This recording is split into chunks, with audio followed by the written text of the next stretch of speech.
he carry on a very firm tone, but decent?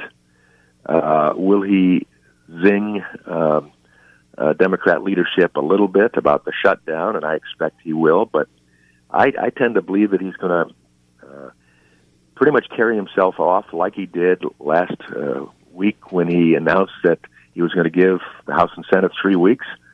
I think he was very respectful of the process, though very straightforward about why it was being done the way it was. So I'm expecting that. He'll certainly touch on some areas of cyber security.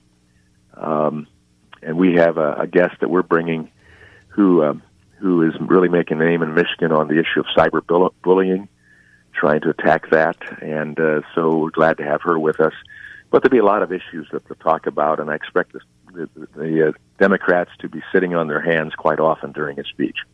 Okay, so speaking of the Democrats, we hear my new congressman, since I moved, you're not my congressman anymore. I miss you.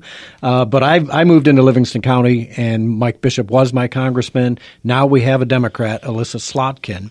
And I've heard her a number of times on Gruber's show, and she's actually not as bad as I expected her to be. Are you finding her a little more reasonable to work with? Is she not cut from the same Nancy Pelosi, Ocasio-Cortez cloth?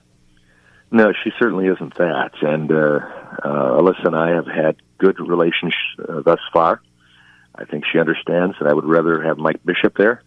That's expected, and she'd probably rather have a Democrat in my seat. But we are working together where we can. She gave a good vote last week, went against the Democrats on the vote relative to this shutdown issue. More importantly, it was a pay raise for federal employees, and we're not opposed to federal employees that are doing their job at the appropriate time having their raises. But this was based upon the fact that we gave the military, the first time in 8 years, a pay raise, and it was the largest that we've given.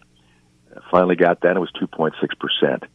So they were trying to say that federal employees ought to have the same 2.6% pay raise automatically, even though they get step increases all the time, and their average income is significantly more than the rank and file military. So, and they're not necessarily putting their lives on the line in front of Al Qaeda or ISIS, you name it.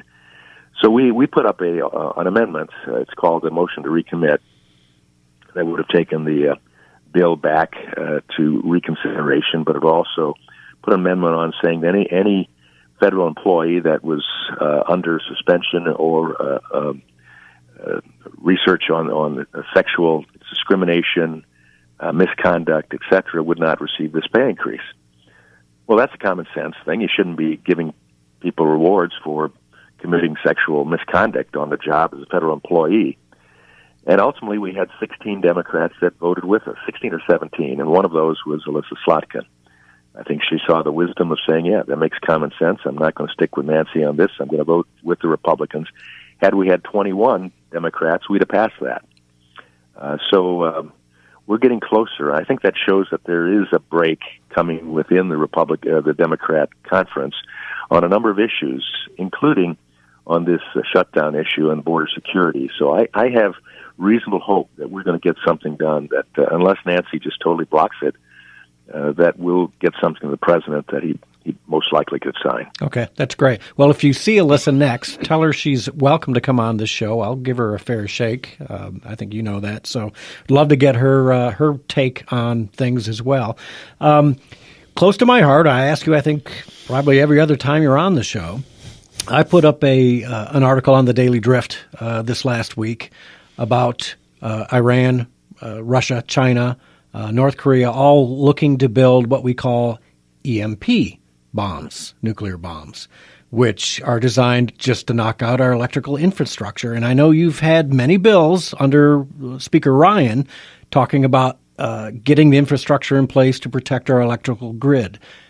Is there any way we can do just a simple, let's just protect the grid, forget everything else, don't tie it to anything else? Why can't we get our electrical grid safe and secure? Well, I'm not certain, and I say it in two ways. I'm not certain that we don't have something that the military especially has already undertaken to deal with that. But that would not be for civilian the production. Private sector, in working with the military on these issues, and some of that is just about as top secret as you might expect it would need to be. So we're not telegraphing to our enemies what we do have.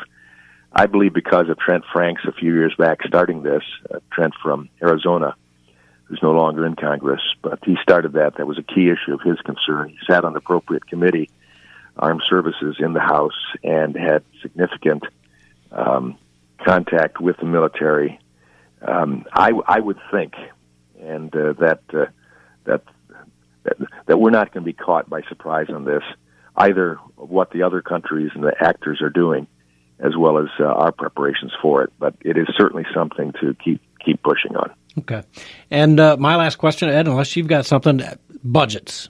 We keep staring at debt, even though Republicans had control for the last 2 years. Our spending went crazy. Was it military spending that drove our debt over the last two? Yeah, that was a big bunch of money that went into the continued debt. But the biggest thing we have problem with is the continuing interest rates on the debt already accruing. And as you know, in your own household budgets or business budgets, when you have interest, it expands. The beauty of compounding interest is wonderful when it's going the right direction, but when it's going to more debt, it's a terrible thing. I have an idea. That's what we have.